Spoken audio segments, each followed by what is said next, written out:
Hello guys, welcome to Logic Forge YT and today we are going to talk about a topic जो मैंने जब ये channel बनाया था तभी मैंने सोच लिया था कि पहली वीडियो इसी चीज़ के बारे में आएगी।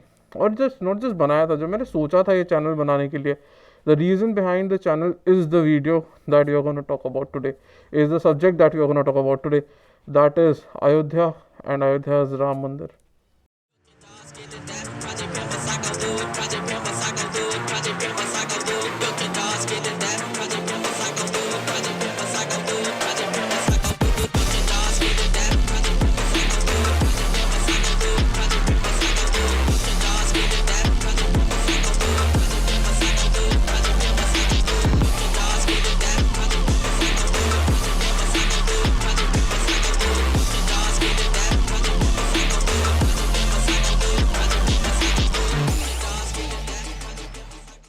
Let me give you a brief history of Ayodhya. So regarding Ayodhya, what was Ayodhya? तो अयोध्या हम सबको पता है कि क्या है, क्या इम्पोर्टेंस है उसका, उसका प्रभु श्री राम से क्या लेना देना है, right. So Ayodhya according to the पौराणिक बुक्स ये कैपिटल था of kingdom of Kosala, right. Kosala was the name of the kingdom, the capital was Ayodhya. So now let's directly delve into Ram Mandir. So Lord Ram, हमारे जैसे पता है कि उनके दो बच्चे थे, लव एंड कुश। तो जब लव कुश बड़े हुए तो लव को एक सेपरेट पोर्शन ऑफ लैंड दिया गया within the kingdom and Kush को एक सेपरेट पोर्शन ऑफ लैंड दिया गया within the kingdom in which they was ruled. So Maharaj Kush made a Ram Mandir in memory of his father Shri Ram, और वो मंदिर उन्होंने उनके बर्थ प्लेस पे बनवाया था, और जहाँ पे फिर आगे आने वाली जो पीढ़ियाँ थी, उनके आगे आने वाली श्री राम के जितने डिसेंडेंट्स थे वो सब वहाँ पे पूजा करते थे, लोग वहाँ पे पूजा करते थे, और वो टेम्पल मेंटेन रहता था। बहुत बहुत बहुत सालों हो गए, nearly in some centuries went by. अब आते हैं महाभारत के टाइम पे, right. I also break down the timeline for you कि रामायण कब हुआ था, महाभारत कब हुआ था, and whatever important things, right. But I was very much surprise to know that the descendant of lord Ram was a descendant of Lord Ram was in Mahabharata fight, and he fought in the war, but he fought from the side of Kauravas, and the name of the guy was Brahadbal. So Brahadbal, he was the ruler of Kosala, and he fought from the side of Kauravas in Mahabharata, and he was killed by Abhimanyu. Abhimanyu कौन था जिनको नहीं पता, Abhimanyu was the son of Arjun. After the death of Brahadbal, जो kingdom था कोसाला का वो already बहुत ज़्यादा वीक हो गया था धीरे धीरे, बिकॉज उसके बाद कोई ऐसा किंग नहीं था जो उसको संभाले। धीरे धीरे the kingdom of कोसाला and Ayodhya with it खराब होना शुरू हो गया, मेंटेनेंस, लोग जाने लगे, मेंटेन नहीं हो पा रहा था city, neither the temple was maintain, and in time Ayodhya was left to ruins, कुछ नहीं बचा था, and Brihadbal was the last king of Ayodhya. अब मैं आपको एक टाइमलाइन एक्सप्लेन करता हूँ। Ramayana is believe to be 1500 BC में, यानी कि आज से 3523 ईयर्स अगो। बहुत क्लोजली इसको मॉनिटर करना जो मैं अभी आपको बता रहा हूँ। कुश जब राजा बने थे वो बने थे समवेयर अराउंड 3500 ईयर्स अगो, यानी रामायण कब हुई थी 3523 ईयर्स अगो। कुश बने थे राजा 3500 ईयर्स अगो। महाभारत हुई थी 1950 BC में, यानी कि 2973 years ago from 2024। So century pass काफ़ी सारी, and Ayodhya as a kingdom it was in ruins, so was the Ram Mandir. और वहाँ पे कोई ज़्यादा लोग रह भी नहीं रहे थे, लेकिन और इतना ज़्यादा खाली हो गया था कि वहाँ पे अयोध्या सिटी पूरी डायलापिडेट हो गई थी, एंड वहाँ पे जंगल बन गया था। हम सबने मूवीज़ देखी होंगी ऐसी जिसके अंदर लाइक zombies टाइप की, जिसके अंदर the world goes to shit and then we see that the trees and the nature takes over the city, and that's how Ayodhya became. So what happened that, अब हम सीधे सीधे जंप करते हैं, महाभारत हुई थी 1950 BC में। अब हम सेंचुरीज मैंने बोल रहा, now we are jumping to 54 BC, 950 से सीधे 54, यानी कि आज से 2078 years ago. The king of Ujjain उस टाइम पे पाटलिपुत्र था। You guys know this ruler, the king of Pataliputra, then king of Pataliputra, Maharaja Vikramaditya, he reached Ayodhya, and under the guidance of the saints, their saints, he talked with them. अब क्यों वो गए थे वो एक अलग कॉन्वर्सेशन है। ही सेड, मतलब जैसे लिखा हुआ है किताबों में कि he had a dream, and in his dream Lord Ram came and he asked him to restore Ayodhya and the Ram Mandir. That's what he said. So point is not that, point being that he went, he searched for Ayodhya, he searched for Ram Mandir, and he found some saints who guided him कि भाई अयोध्या यहाँ पे और यहाँ पे राम मंदिर होता था. अब एक छोटी सी बात बताता हूँ. मार्टिन कौन था मैं आगे बताऊंगा, बट मार्टिन एक ब्रिटिशर था जो ब्रिटिश टाइम में यहाँ पे था हमारे इंडिया में, एंड ये उसकी रिपोर्ट और बुक में मैंशनड है. एंड ये सुप्रीम कोर्ट का जो जजमेंट आया था उसमें यहाँ पे ये मैंशनड है. Later on I tell Martin कौन था, मार्टिन का क्या रोल था, क्यों, कैसे. तो अब डिस्प्यूट के बारे में बात करते हैं कि डिस्प्यूटेड एरिया क्या है before we delve into the history where all things went south. तो जो एरिया डिस्प्यूट है वो है प्लॉट नंबर 583, जो अभी मॉडर्न प्लॉट 583 है अयोध्या में, जहाँ पे मंदिर था. इस वाले प्लॉट में राम मंदिर बना हुआ था. जो टोटल डिस्प्यूटेड एरिया है वो 67.7 एकर्स का है, लेकिन जो प्लॉट नंबर 583 है वो इस 67.7 एकर्स के अंदर है, और इस प्लॉट का जो मेजरमेंट है that is 2.77 acres. So again plot 583, it is of 2.77 acres, and total including 583 plot number को मिला के टोटल एरिया 67.7 एकड़ का है. ये सारे के सारे नंबर्स हो सकता है अभी सेंस ना बनाए, but all this will make sense to you guys in a while. हर चीज़ रिलेटेड है. इस 2.77 एकड़ लैंड में भी डिस्प्यूटेड, जो मेन डिस्प्यूटेड एरिया है वो है 0.33 एकड़ लैंड. जो राम जन्मभूमि है वो 0.33 एकड़ की है. राम मंदिर 2.77 एकड़ में था, और राम मंदिर को मिला के उसके आसपास का एरिया जो था वो 67.7 एकड़ का था. Now let's directly go to 1526. जिनको नहीं पता चलो मैं बता देता हूँ. Battle of Panipat happened. Panipat में इंडिया के 3 बैटल हुए जो बहुत बड़े थे, which shaped the modern India. पहला वाला बैटल हुआ था 1526 में. It was between Zahiruddin Babur of Mughal dynasty versus Ibrahim Lodi from Lodi dynasty. इसमें Babur wins and Mughals entered India in 1526. इसके अलावा एक बैटल पानीपत में 1556 में होता है between Akbar and Hemchandra Vikramaditya from Sur empire. इसमें Akbar won the battle after defeating Hemu, who himself captured Delhi and Agra after defeating Humayun in Tughlaqabad. Humayun के डेथ के टाइम पे अकबर कुल 13 साल का था, ऑब्वियसली ज़्यादा कुछ नहीं कर सकता था. And then the final battle, the third battle was in 1761, which was Marathas versus Ahmad Shah Abdali, and Abdali came from Afghanistan. यहाँ पे Marathas were defeated. Now let's jump to 1528. 1528 मतलब 1526 में बाबर ने लोधी को हराया. अब उसके 2 साल बाद आते हैं, ठीक है.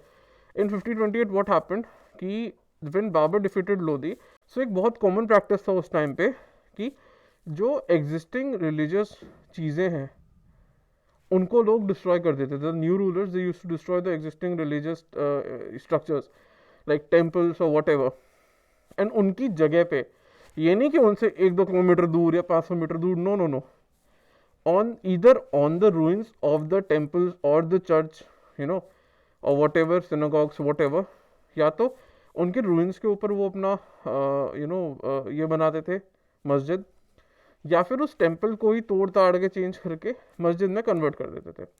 And this was to maintain their own religious supremacy. तो ये होता था उस समय पे, और बहुत कॉमन प्रैक्टिस थी ग्लोबली. ऐसा नहीं किसी मुस्लिम्स करते थे, ग्लोबली था. So now what happened was that in 1528 Babur ने अपने जनरल को बुलाया, ठीक है, एंड उस जनरल का नाम था Mir Baqi. And just a brief history of about Babur. Babur ने अपने लाइफ टाइम में 5000 मंदिर ऑफिशियली डिस्ट्रॉय करे थे. 40,000 डिस्ट्रॉय हुए थे in the time of Mughal empire. Officially 5000 अकेले बाबर के टाइम पे हुए, 40,000 मुगल एम्पायर के टाइम पे हुए. सो खैर 1526 में बाबर आया, तो उसके 2 साल बाद 1528 में Babur called his commander Mir Baqi and asked him to build the mosque in Ayodhya. और कहाँ पे ये नहीं कि मंदिर से 500 बराबर में चलो बना ले या कहीं और बना ले, ना ना ना ना ना. he asked him to make the mosque in the area where Ram Mandir was. This area was, अभी मैंने थोड़ी देर पहले बताया था टेम्पल का साइज क्या था, 2.77 एकर्स. सो ही आस्क्ड कि उस 2.77 एकर्स में जहाँ राम मंदिर था, he wanted to be a mosque to be made, which was then called the Babri Masjid. And this is where, as the English call it, shit hit the ceiling. So यहाँ सारी की सारी राम मंदिर से रिलेटेड दिक्कतें शुरू हुई. यानी सब गुस्सा बहुत थे, लेकिन कोई भूला नहीं कि यहाँ पे ऐसा हुआ था. टेम्पल्स नष्ट होते रहे, लोग गुस्सा होते रहे, बट नथिंग हैपेंड.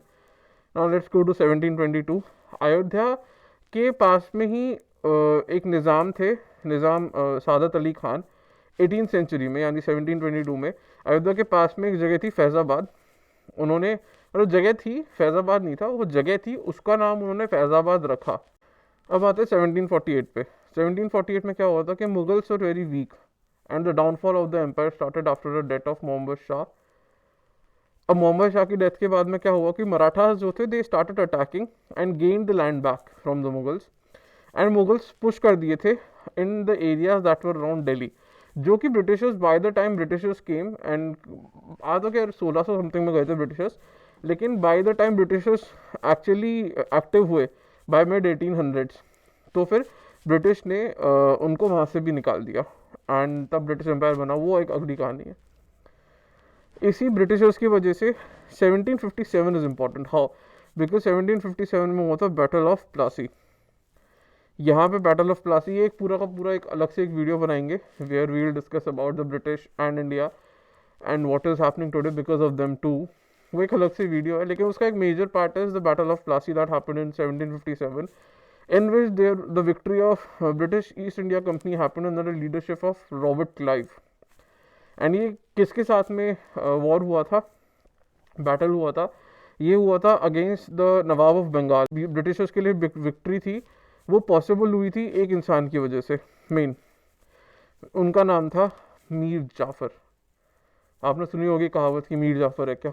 वो मीर जाफ़र इसलिए कहते हैं because of Mir Jafar Britishers actually rule करने के हिसाब से इंडिया में एंटर हो गए थे. इससे पहले वो सिर्फ ट्रेडिंग के हिसाब से थे. मीर जाफ़र की वजह से ब्रिटिशर्स की जो इंडिया में जितनी दिक्कतें होनी शुरू हुई, फिर ब्रिटिश जो हम बोलते हैं ना ब्रिटिश राज, वो इस इंसान की वजह से आया था, मीर जाफ़र की वजह से. And the Britishers they won against Sirajuddaula. And by the way Mir Jafar was Nawab Sirajuddaula's commander in chief, and that's how Britishers officially entered India to rule as rulers instead of traders. Now let's go to 1838. Britishers ने काफ़ी पहले 7 Britishers को भेजा था to survey and roam and make notes about India and Indians. और ये इन्होंने करा था 1583 से लेके 1619 में, during the time of Akbar and Jahangir, यानी मुगल एम्पायर के टाइम पे. तो इन 1838 ये सारे के सारे नोट्स बन चुके थे, ठीक है, और उनकी रिपोर्ट भी बन गई थी, और वो रिपोर्ट सबमिट करी गई थी ब्रिटिश कोर्ट में. एंड उन नोट्स के अंदर राम मंदिर का जिक्र था. It was mentioned that 300 and 400 years ago, Ram Mandir used to be in the land where it was believed that Lord Ram was born, and the people have been worshipping वहाँ पे ever since. जब मंदिर था तब भी, और जब मंदिर तोड़ दिया गया, बाबरी बनाया गया, उसके बाद भी. एंड उसमें ये भी मेंशन है that it was demolished by the Mughals to make a mosque, but the people still worship there. And ये मेंशन करा था, एक किताब है Early Travels in India by William Foster, and it has also been quoted in the Supreme Court, as you can see in the screenshot of the judgment. Now let's go to 1853. 1853 में क्या हुआ कि after the arrival of British, the Hindu community जो थी वो ये बोल रही थी कि भैया ये डिस्प्यूटेड जो साइट है, यहाँ पे हमारा मंदिर हुआ करता था, हमें आप हमारा मंदिर वापस दो, या ये ज़मीन आप हमें वापस दो, हम मंदिर बनाएंगे. तो और मुस्लिम्स बोल रहे थे ऑब्वियसली कि नहीं भैया ये तो हमारी मस्जिद है. तो ब्रिटिशर्स ने क्या करा, याद है मैंने आपको मार्टिन एक आदमी का नाम बोला था, yes that Martin, his name वो था रॉबर्ट मॉन्टोगोमरी मार्टिन, या रॉबर्ट मार्टिन बोल देते हैं हम, because apparently I can not pronounce Montgomery properly multiple times. So और other let's called him Martin. So Martin he was a British administrator, and इसको survey करने के लिए बोला गया था एरिया का, और एक उस एरिया का, और एक रिपोर्ट बनाने के लिए बोला गया था तो मार्टिन की जो फाइंडिंग्स थी तो उसने ये बोला था कि एक टेम्पल ज़रूर था डिस्प्यूटेड साइट पे, and in fact many Hindu temples were also abolished by the Mughals, यानी कि उस जगह पे जहाँ पे अभी बाबरी है वहाँ पे एक टेम्पल था। उसने नहीं बोला राम मंदिर था, टेम्पल था, और मुगल्स ने बहुत सारे टेम्पल्स डिस्ट्रॉय भी करे थे। ये उसका स्टेटमेंट है, you can see the screenshot. And after the report came out Hindus got more and more angry and said that कि ये उनकी राम जन्मभूमि है और राइटफुली उस पर उनका हक है। मॉस्क तो मंदिर को तोड़ने के बाद बनाई गई। अब इस समय एंट्री होती है निर्मोही अखाड़ा की। निर्मोही अखाड़ा का क्या रोल है मैं बताता हूँ। राम मंदिर के बहुत बहुत ही ज़्यादा पास में Hanumangarhi temple was a temple जो कि राम मंदिर के राम जन्मभूमि के बहुत पास था, और उसको बैरागी संत हैंडल करते थे जो कि निर्मोही अखाड़ा से थे। बैरागी संत जो होते थे they were the warrior saints of ancient India. तो बैरागी संत होते थे they were trained warrior saints of ancient India who used to be weapon trained to protect the temple if need be. And these saints बैरागी मतलब कि they are connected from the idea of wants and haves, यानी मोह वोह सब त्याग चुके होते हैं ये लोग, so that's why they are called as Bairagi and they are warriors. So in 1853 क्या होता है कि हनुमानगढ़ी के साधुज ये बोलते हैं कि जो मॉस्क है वो राम मंदिर के ऊपर बना है, जो मस्जिद है वो राम मंदिर के ऊपर बना है, एंड वो चाहते हैं कि पूरा का पूरा कंट्रोल मिले उनको मॉस्क या मस्जिद के ऊपर। तो इस वजह से उन्होंने क्या करा कि they arm themselves, as I said warriors थे, so they arm themselves and occupied the Babri Masjid site और उसकी ओनरशिप क्लेम करी। 2 साल तक राइट्स हिंदू मुस्लिम के बीच में होते रहे, और 1853 में पहला रिकॉर्डेड वायलेंस देखा गया था राम मंदिर से रिलेटेड। अब 1855 पे जंप करते हैं, यानी 2 साल बाद रिटालिएशन में क्या हुआ कि जो मुस्लिम क्लरिक थे गुलाम हुसैन, उन्होंने बोला कि जो हनुमानगढ़ी टेम्पल है वो एक डेसिक्रेटेड मॉस्क के ऊपर बनाया गया है। तो उन्होंने क्या करा, एक तरह से बदला लेने के लिए उन्होंने ये करा कि 500 मुसलमानों को लेके वो चल दिए हनुमानगढ़ी के टेम्पल पे अटैक करने के लिए। अब उनको नहीं पता था 2 चीज़ें कि बैरागी सेंट्स वो वॉरियर्स, एंड सेकेंडली वहाँ पे 8000 बैरागी सेंट्स ऑलरेडी थे मंदिर के अंदर, और जो उससे लड़ाई हुई उससे 75 मुस्लिम्स की डेथ हुई। ये मेंशन्ड है जजमेंट में। इससे हिंदू और मुस्लिम के बीच में और ज़्यादा राइट्स बढ़ गए and Britishers had to intervene. और उन्होंने क्या करा कि उन्होंने ज़मीन डिवाइड कर दी 2 में कि ये वाला पार्ट हिंदू का, ये वाला पार्ट मुस्लिम का, पर इससे कुछ हुआ नहीं और टेंशन्स बढ़ते ही रहे। अब आते हैं 1857 में। 1857 में क्या हुआ कि due to the rising tensions between Hindu and Muslims, British divide करने के लिए एक वॉल बनाया Hindu and Muslim side of temple में, अदर मॉस्क में के एरिया में, जो कि एक मैप है सुप्रीम कोर्ट का, ये आप अभी देख सकते हो, इसके अंदर बना हुआ है। ठीक है, अभी मैं आपको ये पूरा का पूरा मैप में आपको एक्सप्लेन करूंगा, कौन सी वॉल, कैसी वॉल, कौन सा द्वार, क्या है, आई टेल यू एवरीथिंग। क्योंकि वो मैप का जो पार्ट है वो मैं आपको तब बताऊंगा जब अभी एक पार्ट और उसमें ऐड होगा, उसके बाद बताऊंगा। 1857 में मुगल्स पूरी तरह से तबाह हो चुके थे। तो उस टाइम पे क्या हुआ था कि सवाई जयसिंह थे, ठीक है, Sawai Jai Singh, he was ruler of Amer, and आज का जो जयपुर है, आप जयपुर अगर गए होगे तो आमेर फोर्ट आपने सुना होगा। तो he bought some land just outside the masjid and उसको उन्होंने बोला राम चबूतरा।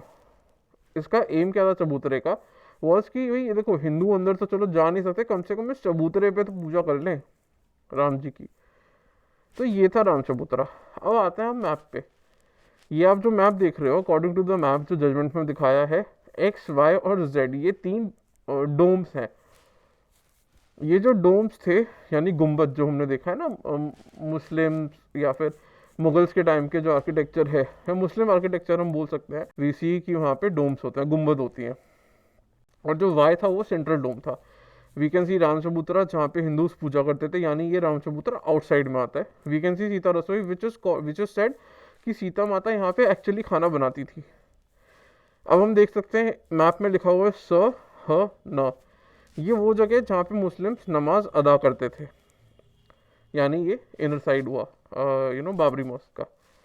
और बाउंड्री अब आप देख सकते हो यहाँ पे NHOP-JKL, ये थी वो बाउंड्री जो ब्रिटिशर्स ने बनाई थी because of the rights, because of the rights that happen, उसकी वजह से इन्होंने ये बाउंड्री बनाई थी।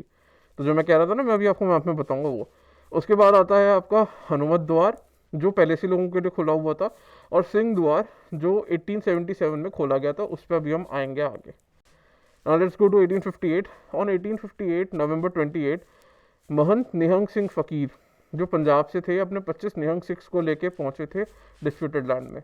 बाय द वे आजकल फार्मर्स प्रोटेस्ट चल रहा है, so called Punjabis and Sikhs हैं उसमें। कनाडा में बहुत सारे भागे हुए सिख्स हैं जिनको पता कुछ नहीं है, बट वो मजे ले रहे हैं, पैसा मिल रहा है उनको तो मजे ले रहे हैं। वो ये बोलते हैं कि भैया हमारा हिंदुओं से क्या लेना देना, रामायण से क्या लेना देना। अरे भाई जरा एक काम करो, गुरु ग्रंथ साहिब पढ़ के देखो कि श्री राम का नाम कितनी बार आया है। इंडिया के स्ट्रगल में ये देखो कि कभी खालिस्तान बनाने के लिए हमारे जितने भगत सिंह और ये सब थे, कितने सारे वीर पैदा हुए पंजाब में। They did not fought for Khalistan, they fought for Bharat. Bharat बनाने के लिए वो लड़े, राम जी को बचाने के लिए, धर्म बचाने के लिए लड़े थे। आपके कौन, आपके गुरु नानक जी, गुरु नानक देव जी हैं। किस लिए गुरु नानक देव जी और जो बाद में आए थे उन्होंने किस लिए तलवार उठाई थी, कब उठाई थी? धर्म की रक्षा करने के लिए, सिखी की रक्षा करने के लिए उठाई थी। सिखी तो तब तक एग्जिस्ट नहीं करती थी, तो क्या बचाने के लिए उठाई थी? धर्म। कौन सा धर्म? हिंदू धर्म। सिख एंड हिंदूज, सिखी is a part of Hindu धर्म, सनातन धर्म। इस टॉपिक पे हम कभी और आएंगे, Khalistan, Punjabis and all this topic will come later on, but I will just move on, okay. And हाँ, मैंने ये जो बात बोली थी, पंजाबियों अगर देख रहे हो जो अभी बैठे हो दिल्ली या हरियाणा में या कनाडा में, तो ज़रा सुन लो। सो महंत निहंग सिख फकीर आए थे अपने 25 निहंग सिखों के साथ में, एंड वो डिस्प्यूटेड लैंड पहुंचे। Then he goes inside the mosque, जहाँ पे 25 जो निहंग सिख इनके साथ में गए थे वो बाहर गार्ड कर रहे थे। उन्होंने पूरे मॉस्क को, मस्जिद को घेर लिया और वो गार्ड वहाँ पहरा दे रहे थे। अंदर महंत निहंग सिख फकीर ने क्या करा कि उन्होंने मॉस्क के अंदर गए, उन्होंने पूजा करी, हवन करा, और भगवान राम का नाम उन्होंने मॉस्क की दीवारों पे लिखा कोल से। कोल मतलब कोयला, ठीक है। एंड देन उन्होंने राम चबूतरा की हाइट बढ़ाई और वहाँ पे एक फोटो ऑफ श्री राम भी इंस्टॉल करा, एंड देन वहाँ पे उन्होंने उनकी पूजा करी। अब ये सब हुआ अब हमारे 28 नवंबर को, ठीक है। 30 नवंबर को सैयद मोहम्मद खातिब जो मुअज्जिन थे बाबरी मस्जिद के, मुअज्जिन क्या होता है? मुअज्जिन वो होता है, हर मस्जिद का एक मुअज्जिन होता है जो कि नमाज अदा करता है। तो उन्होंने एक फैज़ाबाद पुलिस स्टेशन के जो थानेदार थे शीतल दुबे, उनको FIR लिखी कि भैया देखो ऐसे ऐसे हो रहा है मस्जिद में। इसका भी जिक्र है जजमेंट में। सो 1 दिसंबर को क्या हुआ, अथॉरिटीज गई और सबको बाहर निकाला वहां से, और टेंशन जो है वो बढ़ती चलेंगी, वो कम नहीं हो रही थी। अब क्या हुआ कि भैया देखो ये चीज़ तो 58 में, देखो और भी चीज़ें हो रही थी। देखो इस वीडियो में मैं दिन बाय दिन नहीं जाऊंगा, इस वीडियो में I am gonna go by the years of importance, right. So in 1860 what happened कि एट द अजान के टाइम पे क्या होता था, from the time Nihang Singh ji जब गए थे तब से लेके 1860 तक, कि अजान के समय पे शंख भी बजते थे और पूजा भी होती थी, जो जानबूझ के करी जाती थी हिंदू वाले पार्ट ऑफ बाबरी मस्जिद में, बहुत रेगुलरली होता था। और इसकी वजह से 5 नवंबर 1860 को एक कंप्लेंट फाइल हुई जो मुस्लिम पॉपुलेशन से करी थी टू द डिप्टी कमिश्नर, ताकि वो जो राम चबूतरा है उसका वहाँ से वो रिमूवल हो जाए, which has been constructed within the Babri Masjid. आप अभी देख सकते हो कि ये भी मेंशन है सुप्रीम कोर्ट के जजमेंट में। लोग नाउ बात है 1877 में Hindus filed application to the deputy commissioner. 1870 मैंने बोला था ना कि एक और द्वार था, हनुमत खुला हुआ था, सिंह द्वार है वो 1877 में खुला, उसकी कहानी ये है। So Hindus filed a complaint to the deputy commissioner that जो सिंह द्वार है, ठीक है, वो खोल दिया जाए, क्योंकि वहाँ पे अंदर भीड़ बहुत ज़्यादा हो जाती है, उसकी वजह से आने जाने वालों को बहुत दिक्कत होती है। 1880 और वो बाय द वे अथॉरिटीज़ मान गए और उन्होंने वो द्वार खोल दिया। अब 2 गेटों से एंट्री हो रही थी। 1883 में क्या होता है कि पुजारी जो थे राम चबूतरा के, महंत रघुवर दास जी, उन्होंने परमिशन मांगी अथॉरिटी से कि एक छोटा सा टेम्पल बनाने, छोटा सा मंदिर बनाने राम चबूतरे पे। ठीक है, 1885 में अब क्या होता है, जनवरी में जो डिप्टी कमिश्नर थे वो डिनाई कर देते हैं महंत रघुवर दास जी की प्ली, ये सोच के कि कहीं दंगा ना भड़क जाए। ये हुआ 19 जनवरी को। 27 जनवरी को क्या हुआ, महंत रघुवर दास जी ने फिर से केस फाइल करा कि टेम्पल कंस्ट्रक्शन भैया करने दो मुझे राम चबूतरा पे। अब क्या हुआ, 1886 में 18 मार्च को डिस्ट्रिक्ट जज ने अप्रूवल डिसमिस कर दिया कि भाई नहीं करना। 1 नवंबर को फिर से, मतलब 1 साल से ऊपर हो चुका है ऑलरेडी, अभी हम 1886 में आए हैं हम लोग। 27 जनवरी 1885 जब रघुवर दास जी ने दोबारा से केस फाइल करा था, उसकी सुनवाई 1886 मार्च में हुई है।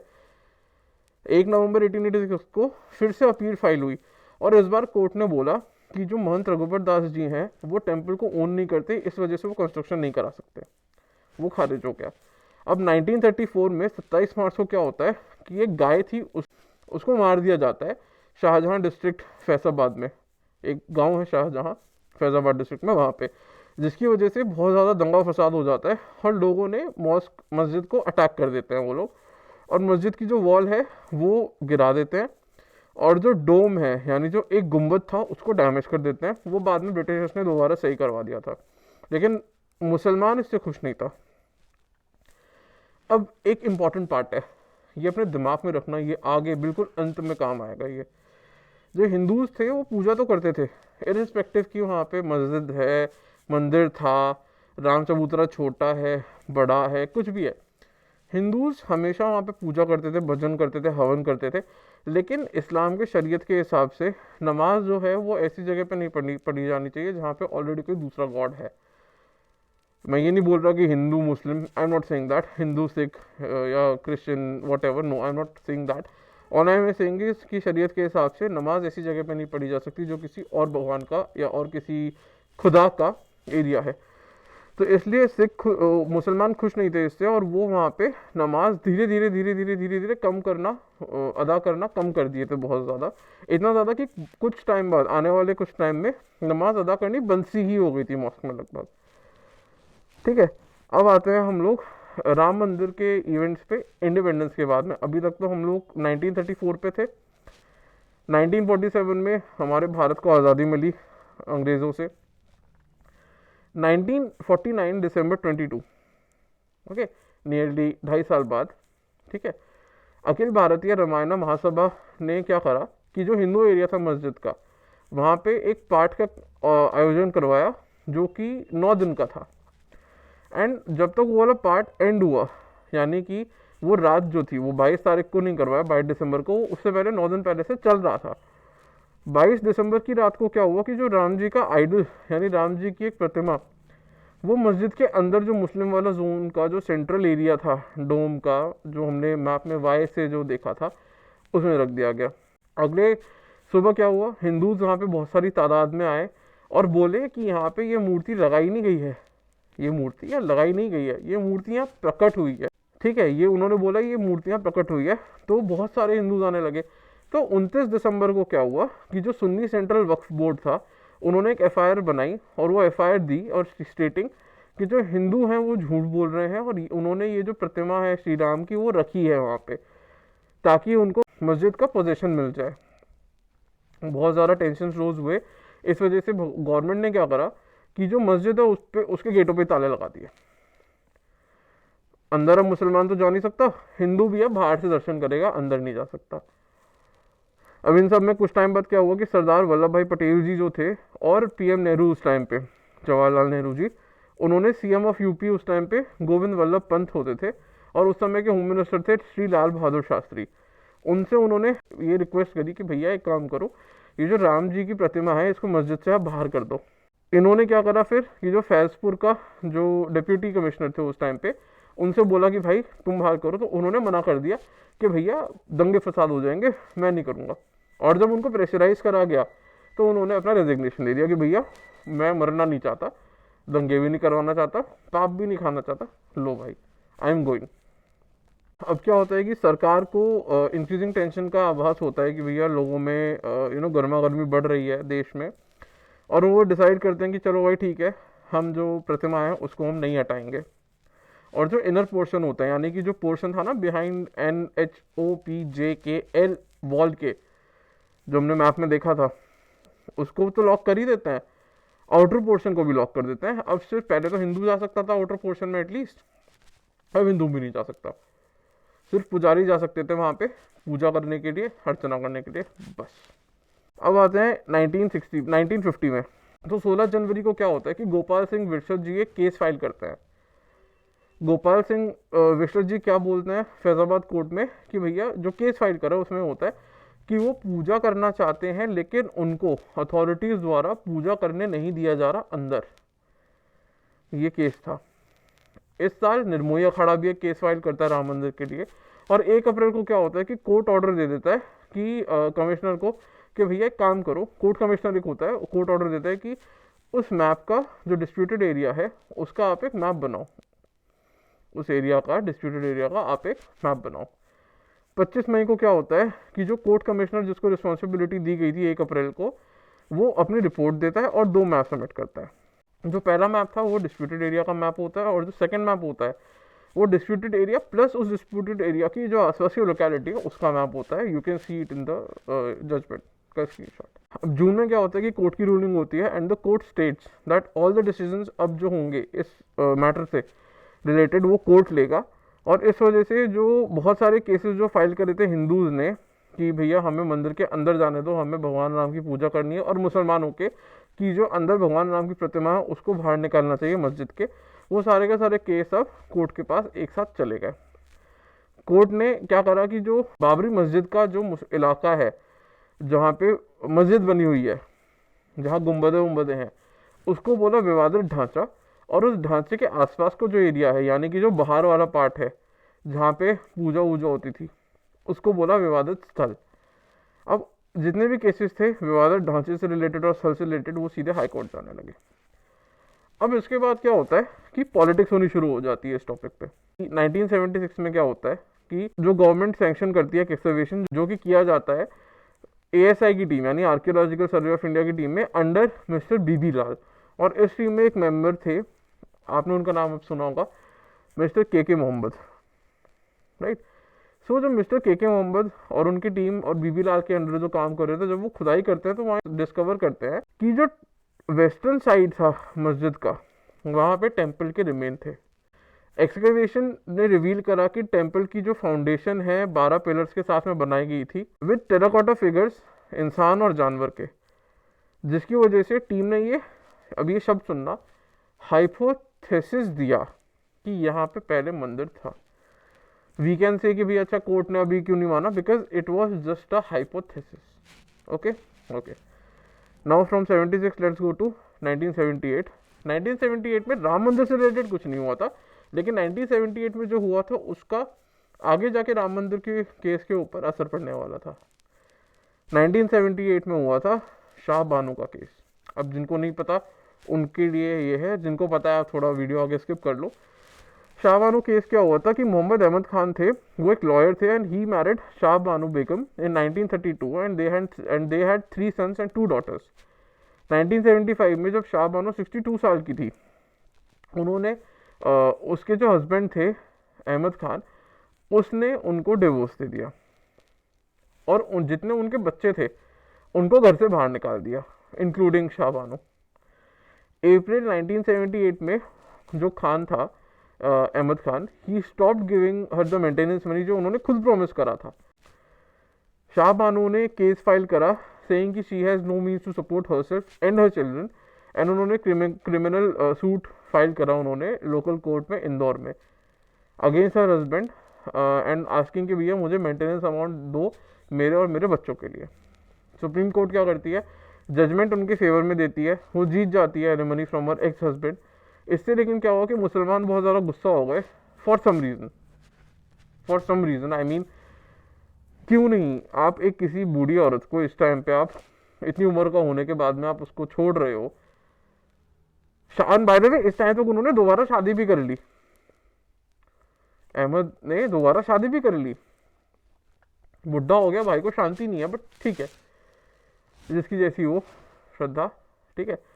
भाई ने दोबारा से शादी कर ली और शादी करने के बाद में उसने ही मना कर दिया कि भाई मैं नहीं दूंगा। मतलब अभी तक क्या था कि अभी तक शरिया के हिसाब से होता था, ओ सॉरी शरिया नहीं, मुसलमानों के हिसाब से होता था तलाक तलाक तलाक। जब सुप्रीम कोर्ट में जब भी जीती ना शाहबानो, तो उसने उसको ऑफिशियली वो डाइवोर्स दे दिया उसने। ऑफिशियली जब उसने डाइवोर्स दिया अहमद ने, तो मतलब तलाक तलाक नहीं, प्रॉपर वाला, ठीक है। तो उसने कहा भैया अब शरिया के हिसाब से I don't have to pay her anything. उस पर अब क्या हुआ सुप्रीम कोर्ट के इसके जजमेंट के आने के बाद में कि जब उन्होंने कहा भाई doesn't matter you have to pay her alimony, मुसलमान भड़क गए कि भैया ये तो हमारे रिलीजन के ऊपर अटैक है, एंड दंगे फसाद बहुत हुए इसमें। Then Rajiv Gandhi jumped in and he reverses the order of supreme court. और उसकी वजह से क्या हुआ कि हिंदूज गुस्सा हो गए कि ये तो अपीजमेंट पॉलिटिक्स हो रही है, एंड अपेरेंटली राजीव गांधी के लिए मुसलमान ज़्यादा ज़रूरी है। तो इस वजह से, और फिर इसकी वजह से क्या हुआ कि Hindus BHP and VHP, VHP एक हिंदू वो है जिसका नाम है विश्व हिंदू परिषद संगठन है, एंड उस टाइम पे जनता पार्टी होती थी, ठीक है, उसके साथ में वो सारे के सारे खड़े हो गए। After Shahbano case the Janata Party it started to get that traction. Now in 1980 Janata party वो डिसॉल्व एंड एक नई पार्टी बनी थी जिसका नाम था बीजेपी यानी भारतीय जनता पार्टी। 1984 में क्या होता है, वीएचपी विश्व Hindu Parishad it starts a campaign जो कि रथ यात्रा, उन्होंने बोला कि हम रथ यात्रा करवाएंगे सितंबर में ऑफ 1984 फॉर अ ईयर, और उसका पर्पज़ ये था कि ट्रैक्शन मिले और सपोर्ट मिले राम मंदिर को लेके हिंदू से, और सरकार के ऊपर थोड़ा प्रेशर बने। जब ये होने वाला था तभी अक्टूबर 31 को, यानी कि अक्टूबर 31 1984, इंडिया की then prime minister Indira Gandhi was assassinated. वो सारे एक अलग मैटर है खालिस्तान से रिलेटेड, एंड कैसे उनके सिख बॉडीगार्ड्स ने उनको मारा, एंड वो एक अलग कॉन्वर्सेशन है, operation blue star and everything. Right start हुए हर जगह, और वीएचपी की जो रथ यात्रा थी वो कैंसिल हो गई इन सब के चलते। अब 1984 में क्या होता है कि बीजेपी जीत जाती है, और बीजेपी की जो परफॉर्मेंस थी वो बहुत अच्छी नहीं होती, तो इस वजह से उस टाइम पे पार्टी प्रेसिडेंट थे श्री अटल बिहारी वाजपेयी जी, उनको पार्टी प्रेसिडेंट की पोजीशन से हटा के श्री लाल कृष्ण आडवाणी जी को बनाया गया पार्टी प्रेसिडेंट। इस टाइम तक बीजेपी के पार्टी मैनिफेस्टो में राम मंदिर का जिक्र भी नहीं था। Okay, now let's jump to 1985। अक्टूबर में क्या होता है, वीएचपी बोलती है भैया हम रथ यात्रा दोबारा करेंगे, और इसका बहुत ज़्यादा अटेंशन मिलता है वीएचपी को, और ये अटेंशन और ट्रैक्शन देख के श्री लाल कृष्ण आडवाणी जी सोचते हैं कि he should relate the idea of Ram Mandir with BJP. Okay, now RSS, BJP and VHP ये तीनों के तीनों राम मंदिर के आइडिया के साथ में हो गए। 1986 25 जनवरी को क्या होता है कि एक लॉयर थे Umesh Chandra Pande, he filed a case कि हिंदूज को they should be permitted to worship inside the structure, यानी कि जो इनर कोर्टयार्ड है, विवादित ढांचा जो है, उसके अंदर Hindu should be allowed to worship, because Ramlalla की वहाँ पे मूर्ति थी। ये स्क्रीनशॉट है उनका, जो जजमेंट के अंदर जो ये मेंशन किया गया है उसका। 1 फरवरी को क्या होता है, जो डिस्ट्रिक्ट कोर्ट होती है वो ग्रांट कर देती है order to worship, and 40 minute के अंदर अंदर जो ताला होता है सेंट्रल, उसका गुंबद का जो ताला होता है वो खोल दिया जाता है, और इनर कोर्टयार्ड का ताला जब खोल देते हैं तो ये सब कुछ लाइव टेलीकास्ट हो रहा था। मतलब कि डिस्ट्रिक्ट कोर्ट ने बोला हाँ ओके 40 मिनट में ताला खोल दिया, और ये सब कुछ लाइव टेलीकास्ट हो रहा था नेशन वाइड। तो ये एलिजिड है मुस्लिमों द्वारा, मुस्लिम साइड ये बोलता है, जैसे हिंदू साइड ने शाहबानो केस में बोला था, शाहबानो याद है, उसका यहाँ पर रिलेशन है। ये बोला गया मुसलमानों द्वारा कि ये बिकॉज हिंदू उस टाइम पे बहुत ज़्यादा गुस्सा हो गए थे, तो हिंदू को मनाने के लिए वापस ये चीज़ करी गई। राजीव गांधी चाहते थे हिंदू को सपोर्ट दिखाना, इस वजह से उन्होंने ये करा, ठीक है। तो शाहबानो केस का ये लेना देना है। अब 3 फरवरी को क्या हुआ, ये एक पिटीशन फाइल करा गया मुसलमानों के द्वारा, यानी 1 फरवरी को ताला खोला गया, 3 फरवरी को पिटीशन फाइल करा गया मुसलमानों के द्वारा, चैलेंजिंग जो 1 फरवरी का डिस्ट्रिक्ट कोर्ट का जो ऑर्डर था उसको चैलेंज करा।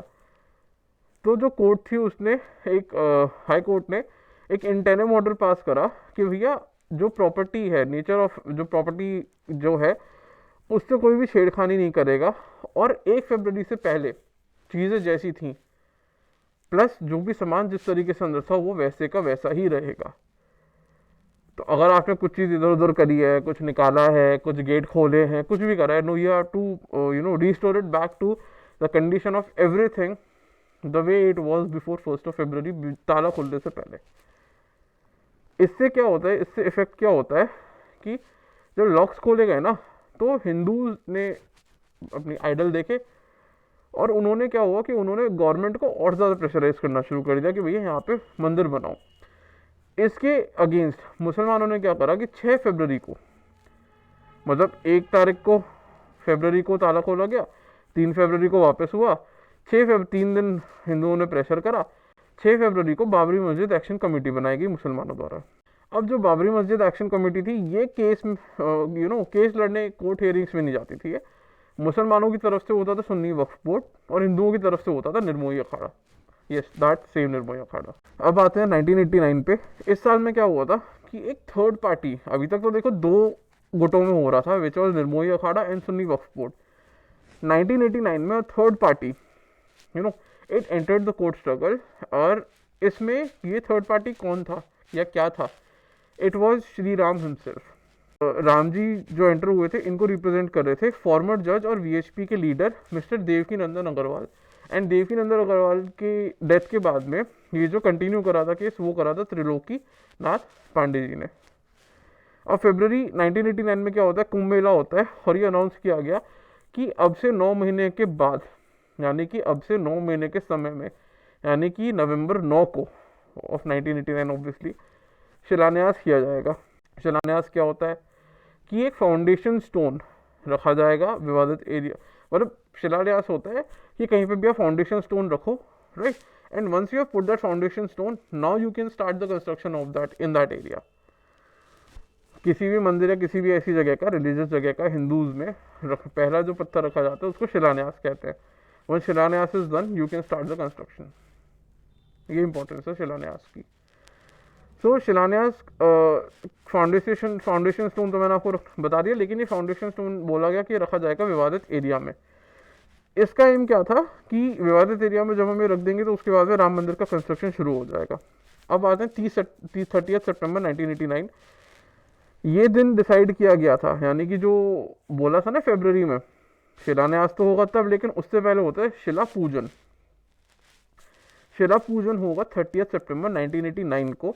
वीएचपी ने बहुत पब्लिसाइज करा, ये बहुत ही ज़्यादा पब्लिसाइज करा और इससे बहुत ट्रैक्शन भी मिला। पीपल, जो लोग हैं पूरे भारतवर्ष से, उन्होंने ईंटों के ऊपर श्री राम लिख के भेजा और वो मतलब श्री राम लिख के अयोध्या भेजा। और कुछ ही टाइम में अराउंड 4 लाख जो ईंटें थी जिन पे श्री राम लिखा हुआ था, वो फैज़ाबाद पहुंची और फैज़ाबाद डिस्ट्रिक्ट में पहुंची अयोध्या में। अब शिलान्यास के बारे में बात करते हैं कि जो ये बेसिकली शिलान्यास जो था, ये वीएचपी का प्रपोजल था। वीएचपी का जो प्रपोजल था वो ये था कि राम मंदिर का जो शिलान्यास था वो मंदिर का जो सिंह द्वार है वहाँ पे होना था। और ये मॉडल जो वीएचपी का बनाया हुआ था, ये जो गर्भगृह है वो भी दिखा रहा था कि जो गर्भगृह है राम मंदिर का, वो जो सेंट्रल डोम है बाबरी मस्जिद की, उसके अंदर है। तो जो शिलान्यास का प्रोग्राम था वो जो हुआ, वो गर्भगृह से कुल 190 मीटर दूर था बाबरी मस्जिद के। वीएचपी का एम ये था कि राम मंदिर जो बनेगा, जो उन्होंने मॉडल बनाया, उसमें ये था 132 फीट की उसकी हाइट होगी, 270 फीट लंबा होगा। एंड ये बोला गया कि ये जो डोम है, ये जो किया गया वो इसलिए किया गया कि जब गवर्नमेंट अगर अलाउ करेगी, यूपी की गवर्नमेंट मंदिर बनाने के लिए, तो जो मस्जिद का जो लैंड है वो भी मंदिर के अंडर आ जाएगा। तो उस टाइम पे क्या हुआ, जो कांग्रेस के जो सीनियर लीडर्स थे, लाइक यूपी के जो सीएम थे उस टाइम पे, श्री नारायण दत्त शर्मा, कमलापति तिवारी जैसे, इन्होंने ये अगेंस्ट से आइडिया ऑफ शिलान्यास के। तो सीएम नारायण दत्त शर्मा ने चैलेंज करा वीएचपी के प्रपोजल को कोर्ट में एंड सेड कि जो शिलान्यास का कार्यक्रम और शिलान्यास पूजन समारोह पर उस पर रोक लगनी चाहिए और उसका आदेश कोर्ट द्वारा दिया जाना चाहिए। दो हाई कोर्ट ने जो इनकी प्ली थी वो रिजेक्ट कर दी थी। एंड जैसे कि बहुत सारे सीनियर कांग्रेस लीडर ने ये कहा था शिलान्यास के अगेंस्ट कि भाई ये नहीं होना चाहिए। ऐसा ही एक एग्जाम्पल था जिन्होंने ये तक कहा था कि अगर अयोध्या में शिलान्यास की इजाज़त दी जाती है तो ज़मीन खोदने से पहले पहला फावड़ा मेरी पीठ पर चलेगा। अब क्या होता है कि जो पीएम राजीव गांधी है वो क्या करता है, मैटर अपने हाथ में लेते हैं। वो बात करते हैं होम मिनिस्टर बूटा सिंह से। बूटा सिंह जी बात करते हैं नारायण दत्त तिवारी से एंड वो समझ जाते हैं, मान जाते हैं। एंड देन नारायण दत्त तिवारी बात करते हैं जो डीएम थे उस टाइम पे फिरोजपुर के, उनसे बात करते हैं कि भैया परमिशन दी जाए, और परमिशन दे दी जाती है। इन द मीनवाइल 17 फरवरी को वीएचपी के जो लीडर्स हैं वो बूटा सिंह से बात करते हैं, जब बूटा सिंह उनको अश्योरेंस देते हैं जो शिलान्यास का समय होगा उस पर कोई भी दिक्कत नहीं आएगी शिलान्यास करते टाइम पे। 9 नवंबर को under the guidance of RSS, VHP, BJP, Bajrang Dal, बूटा सिंह और सीएम नारायण दत्त तिवारी जी शिलान्यास हो जाता है और कहीं पे भी राइट नहीं होते। लेकिन नवंबर में क्या होता है कि लाल कृष्ण आडवाणी जी ये अनाउंस करते हैं कि जी रथ यात्रा होगी, और बीजेपी का आइडिया था वो, जो कि बीजेपी के बैनर के अंडर रथ यात्रा होगी। जो यात्रा है वो जाएगी सोमनाथ मंदिर से लेके शिलान्यास के एरिया तक जहाँ शिलान्यास होना है, उस एरिया तक जाने में, यानी सोमनाथ से लेके अयोध्या में तक जाने तक 10,000 किलोमीटर कवर करेंगे और एक साल में कवर करेंगे। अराउंड 2 लाख के आसपास लोग उनसे कनेक्ट हुए और बहुत ज़्यादा ट्रैक्शन भी मिला इस चीज़ को, and this was a success. और ये जो सक्सेस था, ये इसका श्रेय जो दिया गया था वो दिया गया था आज के हमारे प्राइम मिनिस्टर श्री नरेंद्र मोदी जी को, क्योंकि उस टाइम का जो ये रथ यात्रा थी it was organised by Narendra Modi. अब क्या है कि इसकी वजह से बोथ बीजेपी और राम मंदिर दोनों को ही बहुत सारा ट्रैक्शन मिला एंड सब कुछ बहुत स्मूथली जा रहा था टिल अक्टूबर ऑफ 1990। एक साल होने वाला था। अक्टूबर 1990 को क्या हुआ कि जो रथ यात्रा थी वो पहुंची बिहार सुबह के मतलब 22 तारीख को पहुंची थी। सुबह 23 अक्टूबर सुबह के 3 बजे जो उस समय के जो सीएम थे बिहार के लालू प्रसाद यादव, उन्होंने उनके कहने पर लाल कृष्ण आडवाणी जी को अरेस्ट कर दिया गया समस्तीपुर गांव में। लालू प्रसाद सेड कि उन्होंने ये इसलिए करा ताकि बिहार में और पूरे देश भर में दंगे ना हो, और उन्होंने ये स्टेटमेंट भी दिया था अपना, जिसके अंदर एक उन्होंने बोला था कि जब इंसान ही नहीं रहेगा तो घंटा कौन बजाएगा। मैं इस मंच के माध्यम से पुनः श्री आडवाणी जी से अपील करना चाहता हूं, अपनी यात्रा को स्थगित कर दें, स्थगित करके वो दिल्ली वापस चले जाएं। देश हित में अगर इंसान ही नहीं रहेगा, इंसान नहीं रहेगा तो मंदिर में घंटी कौन बजाएगा। अब आते हैं हम इसके बाद में 1990 कार सेवक मैसेकर में। ये जो मैसेकर हुआ था ये हुआ था 30 नवंबर और 3 नवंबर के बीच में। बहुत एक क्या बोले भाई, बहुत दुखदाई घटना है ये। जो मैं रिसर्च कर रहा था, मेरे को राम मंदिर से रिलेटेड ज़्यादा कुछ नहीं पता था, बट धीरे धीरे I got to know about things, and when I got to know about this my heart just broke. खैर, लेट्स डाइव इनटू दिस। 30 अक्टूबर को क्या हुआ कि जो यात्रा जो थी it was suppose to end in Ayodhya on 30th, लेकिन लाल कृष्ण आडवाणी के अरेस्ट की वजह से चीज़ें थोड़ी स्लो हो गई थी। तो जो कार सेवक बचे हुए थे उन्होंने क्या बोला कर सेवक ने, बाय द वे कर सेवक कौन होते हैं? कर सेवक होते हैं वो लोग जो कि अपनी सर्विसेज प्रोवाइड करते हैं रिलीजियस कॉज के लिए विदाउट एनी चार्ज, सेवा करते हैं वो। कर सेवक संस्कृत से डिराइव किया गया है, इन विच कर मीन्स हैंड एंड सेवक मीन्स सर्वेंट। सो कर सेवकों ने बोला कि इवन दो लाल कृष्ण आडवाणी जी अयोध्या नहीं आ पाएंगे, कोई नहीं, हम जाएंगे अयोध्या और हम कर सेवा करेंगे। लेकिन उस समय के जो यूपी के सीएम थे मुलायम सिंह यादव, उन्होंने बोला ये इम्प्लाई करते हुए कि भैया, इम्प्लाइड ये था कि किसी को भी यूपी अयोध्या में नहीं आना चाहिए, पर उनकी एक स्टेटमेंट थी कि भाई जो ये बता रहे वो ये इम्प्लाई करना चाह रहे थे कि सिक्योरिटी इतनी टाइट होगी, और स्टेटमेंट वॉज कि परिंदा भी पर नहीं मार सकता, और अगर आएगा तो अच्छा नहीं होगा। अब हुआ क्या कि अराउंड ये बोलने के बाद में 30,000 आर्म्ड पुलिस फोर्स डिप्लॉय करी गई और 4 दिन का curfew was put in effect.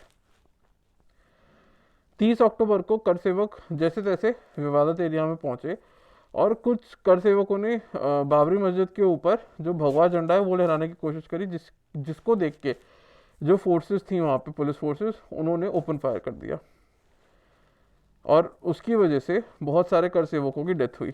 तो तब से कर्फ्यू शुरू हुआ। 4 दिन का जो कर्फ्यू था उसमें अराउंड 40 कर सेवक, बोला जाता है ऑफिशियली, अनऑफिशियली 400 से ज़्यादा कर सेवक मारे गए थे।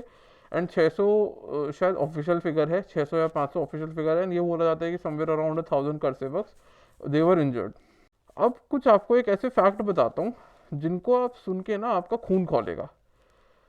जो सिक्योरिटी पर्सनल थे उस टाइम पे, यानी जो पुलिस वाले जो अटैक कर रहे थे कर सेवक से, उनको मार रहे थे, उन्होंने किसी भी इंजर्ड कर सेवर या किसी भी इंजर्ड इंसान की मदद नहीं करी।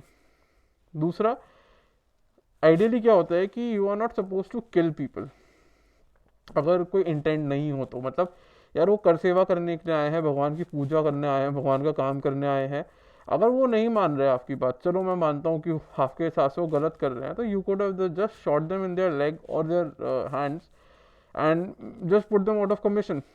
पर नहीं, उनके पैरों में गोली नहीं मारी थी कि चलो ठीक है हम उनको इंजर कर देते हैं ताकि वो दिक्कत ना दे। लगभग लगभग सारे के सारे कर सेवकों के सर के बीचों बीच गोली मारी गई थी। So it was not a intent to stop, it was an intent to kill. अब आते हैं हम लोग अगली चीज़ पे, विच वॉज कि एक तुलसी क्रॉसिंग थी, उस क्रॉसिंग को एक बैटल फील्ड में कन्वर्ट कर दिया गया था जहाँ पे कर सेवकों के खून से सड़क सनी थी, इतना ज़्यादा खून बहाया गया था। ठीक है, और इसी में ही आप लोगों ने सुना होगा कोठारी ब्रदर्स। कोठारी ब्रदर्स को बाहर निकाला गया दिगंबर अखाड़ा से और उनको गोली मारी गई वही सर में। दिगंबर अखाड़े के अंदर सिक्योरिटी फोर्सेस घुसी और उन्होंने बिना देखे अंधाधुंध फायरिंग करनी शुरू कर दी जो वहाँ पे साधु प्रेजेंट थे, और उसमें बहुत सारे लोग मारे गए। एक हिंदू टेम्पल था जो कि पुलिस स्टेशन के ठीक सामने था, उसके जो पुजारी थे उनको भी गोली मारी गई बिना किसी बात के, just because they could they did. एक साधु जो कि छत पे खड़े हुए थे और पानी फेंक रहे थे नीचे टू हेल्प कर सेवक, जो क्योंकि टीयर गैस चलाई गई थी तो टीयर गैस से बचाने के लिए वो पानी डाल रहे थे, उनको भी गोली मारी गई। एंड जितने लोग मरे थे, जब ये सारा जो लोग मर रहे थे उन सब की बॉडीज को, डिवोटीज की बॉडीज को सड़क पे ही छोड़ दिया गया एंड लेटर ऑन उनको कट्टों में डाल के फेंक दिया गया। जिन कोठारी ब्रदर्स की मैं बात कर रहा था, इसी सब कार्नेज के अंदर दो भाई थे कोठारी ब्रदर्स, उनको गोली मारी गई जिसकी वजह से उनकी डेथ हुई। हुआ क्या था कोठारी ब्रदर्स के साथ में कि नवंबर 2 यानी कि 30 तारीख को पहुंचे थे, 4 दिन का कर्फ्यू था, तो 2 नवंबर को एक लार्ज ग्रुप था, बड़ा ग्रुप था कार सेवक का, including the Kothari brothers. They gather, वो इकट्ठा हुए जो हनुमानगढ़ी का जो टेम्पल मैंने आपको बताया था ना उसके पास में, and then they were being led by Bajrang Dal's Vinay Katiyar, और उनको वो आगे लेके जा रहे थे टुवर्ड्स द बाबरी मस्जिद, जहाँ पे पुलिस वालों ने उनको रोका। प्रोटेस्ट में वो बैठे, वो सब वहाँ पे बैठ कर वो भजन गाना शुरू कर दिए। मारपीट नहीं रहे थे, लाठी डंडा नहीं चलाया, भजन गाना शुरू करा। पुलिस वालों ने क्या करा कि उन्होंने ओपन फायर कर दिया। बहुत ही सारे लोग उसमें, again they were not shot in their legs, sir पे गोली लगी सबके, मोस्टली सबके। इन सब के बीच में क्या हुआ, जो कोठारी ब्रदर्स से उन्होंने बाबरी मस्जिद के ऊपर भगवा झंडा फहराया। गोलियां चल रही, वो भाग के गए, भगवा झंडा फहरा दिया, लेकिन उनको भी गोली मार दी गई तभी, and they both died at the spot. पर एक चीज़ हुई इन सब में कि एक बंदर था, वो जो मुख्य बीच वाला जो गुंबद था ना बाबरी मस्जिद का, जब ये सब कुछ हो रहा था वहाँ पे, तो एक बंदर था, उसने भगवा झंडा पकड़ के वो मुख्य गुंबद के ऊपर बैठा रहा पूरे दिन के लिए। पुलिस वालों ने खूब कोशिश करी कि भैया वो भाग जाए, पर वो भागा नहीं। वो रात को जो फाइनली वो जब बंदर भागा, तब जाके पुलिस वालों ने वहाँ से वो ऊपर से झंडा हटाया। तो लोगों में और कर सेवकों में पूरे देश भर में ये वाली बात हो गई कि स्वयं हनुमान जी थे जो आए थे ये करने के लिए, झंडा फहराने के लिए राम जन्मभूमि के ऊपर। खैर, हाँ, बहुत क्या बोले यार, मतलब परिंदा भी पर नहीं मार सकता and all, I mean, and this party ruled in UP, and not just उस समय नहीं, इवन लेटली, रिसेंटली ऑल्सो। पता नहीं लोग अंधे हैं या क्या हैं, I don't know, I mean heart feels very heavy, but okay, I will continue. So Ram Mandir की ये जो हुआ सब कुछ, उसकी वजह से बीजेपी ने 1989 में तो जीती थी, 1991 में भी जीती। और 1991 में क्या हुआ, बीजेपी यूपी में भी जीती 24 जून को। और जब यूपी में जीती तो फिर यूपी में सीएम बने यूपी के कल्याण सिंह जी। सेंट्रल में लेकिन कांग्रेस की पार्टी थी, एंड उस समय पीएम थे पीवी नरसिम्हा राव। कल्याण सिंह क्या करते हैं, जैसे ही वो सीएम बनते हैं यूपी के, ही डायरेक्टली गोज टू अयोध्या। जैसे ही वो सीएम बनते हैं यूपी के, और वहाँ पे एक शपथ लेते हैं।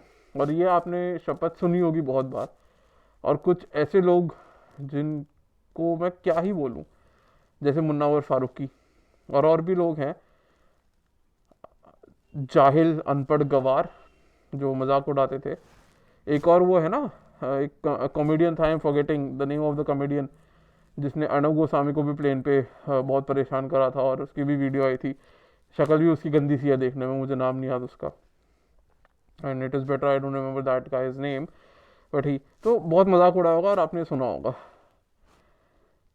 मैं बताता हूँ वो क्या था। कल्याण सिंह बोलते हैं, वहाँ पे शपथ लेते हैं, रामलला हम आए हैं और मंदिर यही बनाएंगे। याद है वो बोलते हैं ना, मंदिर यही बनेगा, ऐसे करके जो बोल रहा था अपने कॉमेडी स्टैंड अप में, वो इसकी बात कर रहा था।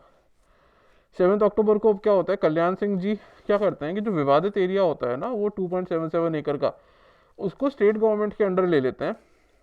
मतलब खुद नहीं खरीद लेते, वो बोलते हैं कि ये जो जगह है ये स्टेट गवर्नमेंट की है। गवर्नमेंट ओन प्रॉपर्टीज के साथ में क्या होता है कि इधर मतलब वो फिर पब्लिक डोमेन, मतलब प्राइवेटली आप उसको ओन नहीं कर सकता कोई भी। इधर वहाँ पे गवर्नमेंट अपने काम के लिए कुछ कंस्ट्रक्शन करेगी, like railway station, hospital, whatever they want to make, और they can lease the land to someone, जो depending upon the conditions. So जो 2.77 एकड़ का लैंड जो लिया था कल्याण सिंह के बोलने पे अंडर द गवर्नमेंट, वो 1 रुपये में वो लीज पे दिया जाता है to Ram Janmabhoomi Nyas, which was a part of VHP, यानी कि विश्व Hindu Parishad. It was said and propose कि जो उस टाइम पे जो बोला गया था कि ये क्यों करा, वो इसलिए बोला उन्होंने कि जो श्री राम कथा पार्क बनेगा वहाँ पे, जिससे कि जो टूरिज्म है वो बढ़ेगा और उससे बहुत फ़ायदा होगा यूपी को। लेकिन उससे क्या हुआ कि जो मुसलमान है वो तुरंत कोर्ट में गए, और उन्होंने हाई कोर्ट में गए, और हाई कोर्ट पे उन्होंने जाके इसके अगेंस्ट अपील करी, और हाई कोर्ट ने तुरंत वहाँ पे एक स्टे ऑर्डर लगा दिया, लीज पे भी, कंस्ट्रक्शन पे भी। कोर्ट ने फर्दर यह ऐड करा कि कोई भी कंस्ट्रक्शन इस ज़मीन पर अलाउ नहीं होगा। अब आते हैं सीधे 1992 24 मार्च। कल्याण सिंह जी एक स्टेटमेंट देते हैं कि सरकार रहे ना रहे राम मंदिर बनना चाहिए। सो 7 जुलाई को क्या होता है कि VHP ने लोगों को ये बोला था कि बाय 7 जुलाई बाबरी मस्जिद जो होगी वो डिस्ट्रॉय हो जाएगी। And the idea behind this was कि अगर कोई मस्जिद ही नहीं रहेगा तो कोर्ट और सरकार के लिए बहुत आसान हो जाएगा, and then they will align themselves with the Hindu side, and then they will let them do puja at least inside the विवादित स्थल। एंड इसकी वजह से जो टेंशन थे पूरे भारत में वो बहुत ज़्यादा बढ़ गए थे वापस से। अब क्या होता है कि 24 जुलाई को VHP सरकार को 3 महीना की अल्टीमेटम देती है। बोलते हैं कि भैया ये जो इशू है बहुत लंबे समय से चल रहा है, वी डोंट नो कि आप क्या कर रहे हो, लेकिन नाउ वी वांट कि आप इसको जल्द से जल्द सही करो। सो 3 महीने का उनको अल्टीमेटम देती है, ठीक है। लेकिन होता क्या है कि 27 अक्टूबर तक देखा गया कि कुछ भी नहीं करा सरकार ने, कोई डिसीजन नहीं सुनाया गया, सरकार ने कुछ नहीं बोला, और उसका नतीजा ये हुआ कि at the end of the day nothing happened. अब क्या होता है कि 30 अप्रैल को धर्म संसद की मीटिंग होती है, जो उसमें ये डिसाइड किया गया था कि 6 दिसंबर उसी साल को, यानी कि 6 दिसंबर ऑफ 1992, उसमें क्या किया जाएगा कि कर सेवा का दोबारा से आयोजन किया जाएगा। और उसकी वजह से क्या हुआ कि टेंशन दोबारा से बढ़ी पूरे देश में। तो कल्याण सिंह ने क्या करा कि उस समय के जो CM थे कल्याण सिंह यूपी के, उन्होंने सबमिट करा सुप्रीम कोर्ट में कि मस्जिद को कोई दिक्कत नहीं होगी, मस्जिद प्रोटेक्टेड होगा। और कल्याण सिंह ने DGP को, उस समय जो प्रकाश सिंह जी थे वहाँ के, उनको लिखित में दिया कि कर सेवकों के ऊपर कोई भी फायरिंग नहीं होगी। और इसी कारण जब 6 तारीख आने वाली थी, यानी 1 तारीख से लेके, तो जो पूरे अयोध्या में नॉन लीथल फोर्स डिप्लॉय करी गई, unlike what Mulayam Singh Yadav dead, उसका बिल्कुल ऑपोजिट। अब मैं आपको इवेंट्स बताता हूँ कि 1 से 5 दिसंबर के बीच में अयोध्या में अराउंड 1.5 लाख लोग आ गए थे, और लोग बढ़े ही जा रहे थे, ठीक है। 5 दिसंबर को क्या होता है कि जो बीजेपी लीडर हैं अटल बिहारी वाजपेयी जी, उनका एक अपने भाषण में उनका स्टेटमेंट होता है जिसमें वो बोलते हैं कि वहाँ नुकीले पत्थर निकले हैं, उन पे तो कोई बैठ नहीं सकता, उनको समतल करना पड़ेगा, बैठने लायक बनाना पड़ेगा, यज्ञ का आयोजन करना पड़ेगा। वहाँ नुकीले पत्थर निकले, उन पर तो कोई नहीं बैठ सकता, तो जमीन को समतल करना पड़ेगा, बैठने लायक बनाना पड़ेगा, यज्ञ का आयोजन होगा। उसी टाइम पे एक और स्पीच, मतलब उसी टाइम मतलब उसी दिन लाल कृष्ण आडवाणी जी भी स्पीच देते हैं जिसके अंदर एक स्टेटमेंट होता है कि बलिदान देना पड़ेगा। अब आती है 6 दिसंबर, और ये एक बड़ा दिन था। कैसे? 6 दिसंबर को क्या होता है कि भजन और कीर्तन और भाषण के चलते हुए सुबह 11:30 बजे जो कर सेवक होते हैं वो विवादित ढांचे तक पहुंचते हैं। दोपहर के 1:30 बजे तक एक गुंबद बाबरी मस्जिद का गिरा दिया जाता है, 3:30 बजे दूसरा गुंबद भी गिरा दिया जाता है, और 4:49 पे जो सेंट्रल जो गुंबद था, बीच वाला गुंबद था, जो मेन गुंबद था जिसको गर्भगृह बोला गया था कि नीचे गर्भगृह है, वहाँ पे उसको भी गिरा दिया जाता है। और वहाँ पे उसके गिरने के बाद में प्रभु श्री राम, लक्ष्मण, सीता जी और हनुमान जी की एक मूर्तियाँ रखी जाती हैं और गर्भगृह के अंदर। और जो सेंट्रल डोम का जो एरिया होता है, ठीक है, वहाँ पे उसके ऊपर एक मेकशिफ्ट मंदिर बनाया जाता है टेंट से। शाम के 6 बजे यूपी में प्रेसिडेंट रूल रखते हैं और 6:15 में कल्याण सिंह जी अपना रेजिग्नेशन दे देते हैं from the role of UP CM. इन सबसे पूरे के पूरे भारतवर्ष में दंगे हुए, अराउंड 2 से 3 हज़ार लोगों की जान भी गई, और ये ऑफिशियल फिगर है, अनऑफिशियल किसी को नहीं पता। रिटालिएशन में पाकिस्तान और बांग्लादेश ने 30 और 11 मंदिर डिस्ट्रॉय कर दिए। आई मीन ठीक है, पाकिस्तान ठीक है भाई, तुमने करा करो, बांग्लादेश ने भी कर दिया भाई। तुम्हारे लिए हम लोग लड़े, हम लोग मतलब not me, our people fought, तुम्हारे रेप हो रहे थे, you guys were rape left right and centre, killed, shot dead and what not, क्या कुछ नहीं हो रहा था, and this is how you repay us. मैं क्यों बोल रहा हूँ, चलो मैं एंड अंत में बताऊंगा अब मेरा टेक क्या है इस पे, I will just continue for now. The consequences इन सबका क्या हुआ? कॉन्सिक्वेंस ये था कि आरएसएस, बजरंग दल, वीएचपी ये सब बैन कर दिए गए थे, और बीजेपी जिन जिन स्टेट्स में पावर में थी वहाँ से उसको हटा दिया गया। उसी महीने 16 दिसंबर को लिब्रान कमीशन बनाया गया जिसका काम ये था कि वो इन्वेस्टिगेट करेगा कि बाबरी मस्जिद के डिमोलिशन तक क्या क्या इवेंट हुए, क्यों हुए और इसमें किसी गलती है। और इसकी रिपोर्ट 2009 में सबमिट करी गई थी टू पीएम मनमोहन सिंह, जिसमें ये मेंशन था कि जो एक्ट था ये प्लान था, और इसके अंदर हाईलाइट हुए बहुत सारे upper senior leaders of BJP, RSS, Shiv Sena and VHP. लेकिन 2020 तक जो हुआ, सीबीआई ने उन सबको क्लीन कर दिया और ये बोला कि ये इवेंट्स प्लान नहीं थे। Now we will come to 1993। 25 जनवरी को सेंट्रल गवर्नमेंट लेके आती है दी अयोध्या एक्ट। इस एक्ट में क्या होता है, ये बोला जाता है कि जो पूरा का पूरा 67.7 एकड़ लैंड है, 2.77 एकड़ छोड़ के, ठीक है, वो गवर्नमेंट के अंडर, सेंट्रल गवर्नमेंट के अंदर आया जाएगा। और वहाँ से जो भी घर बने हैं या दुकानें बनी हैं, जो भी है वहाँ पे उन लोगों को मुआवजा दिया गया, वहाँ हटाया गया, और वो सारी की सारी 67.7 एकड़ लैंड गवर्नमेंट के अंदर आ गई। जो 2.77 एकड़ लैंड था वो कोर्ट में उसका केस चल रहा था और उसका वर्डिक्ट अभी पेंडिंग था। 2003 में क्या होता है, केस दोबारा शुरू होता है हाई कोर्ट के अंदर, और टीम ऑफ आर्कियोलॉजिस्ट को बुलाया जाता है और उनको बोला जाता है कि आप एक रिपोर्ट बनाइए। आर्कियोलॉजिस्ट क्या करते हैं, जीपीआर करते हैं। जीपीआर क्या होता है, ग्राउंड पेनिट्रेटिंग रडार, इसका यूज़ करते हैं। तो जीपीआर काम कैसे करता है कि एक रडार होता है, वो यूज़ करते हैं ये देखने के लिए कि नीचे ज़मीन के अंदर कुछ है या नहीं है। अगर कुछ मिलता है तो वहाँ डिगिंग होती थी, नहीं तो डिगिंग करने की कोई ज़रूरत नहीं है। पर ये ऑर्डर दिया गया था कि जो गर्भगृह के नीचे अगर जीपीआर कुछ दिखाता भी है तब भी वहाँ पे डिग नहीं करना, क्योंकि वहाँ पे राम जी और सबके वहाँ पे स्टैचूज रखे हुए थे। 6 महीने तक डिगिंग चली वहाँ पे जीपीआर के अंडर।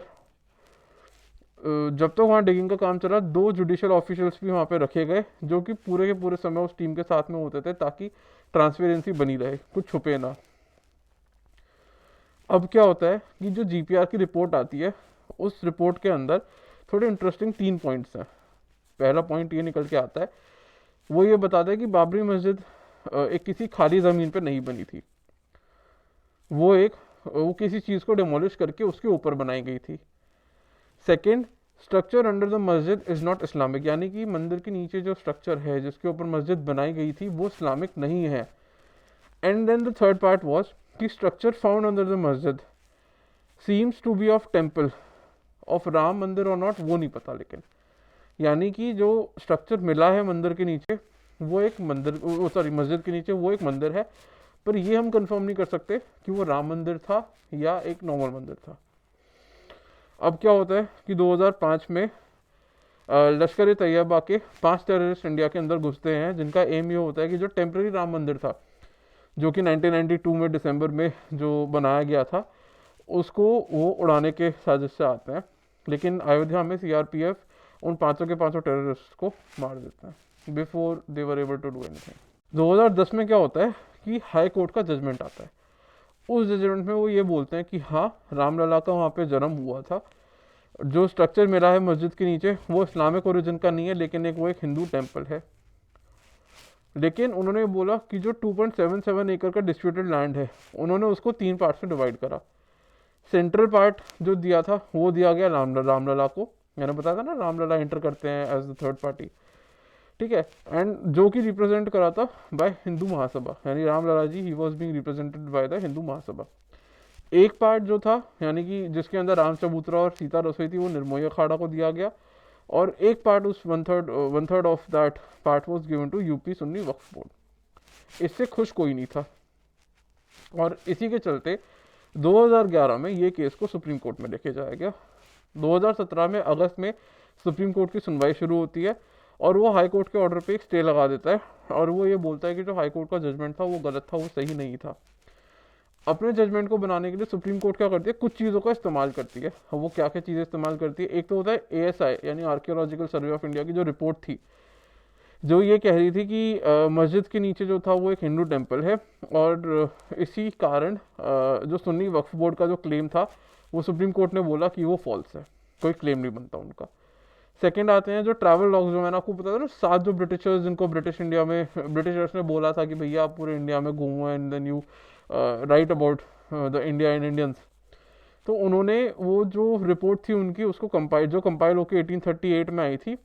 उसके नोट में जो मेंशन था कि जो लोग थे वो राम जी की पूजा करते थे वहाँ पे जहाँ पे राम जन्मभूमि मानी जाती है, वहाँ पे जहाँ एक पहले मंदिर हुआ करता था, एंड इट वॉज डिस्ट्रॉयड, जिसके ऊपर आज एक मॉस्क है। तो they use that travel notes as well. फिर आते हैं एडवर्स पोजीशन। इसका मतलब क्या है, कोर्ट ये बोली कि मुसलमानों ने तो वहाँ पे नमाज 1934 से बंद कर दी थी, लेकिन हिंदुओं ने कभी भी वहाँ पे पूजा करनी बंद नहीं करी till date. And then finally cross examination, जितने भी हिंदू पुजारीज थे इंक्लूडिंग महंत रघुवर दास जी, वो सबको क्रॉस एग्जामिन किया गया, और एक भी फैक्ट गलत नहीं निकला। मतलब कि अगर उनसे बोला कि अच्छा यहीं पे ही है क्या गर्भगृह, तो सबने सेम बात बोली, अच्छा राम जी यहीं पे ही हुए थे क्या, कब हुए थे, सही, सबने सही बात बोली। This is just example, point being सबने सेम बात बोली, यानी कि that information pass generation to generation and from people to people.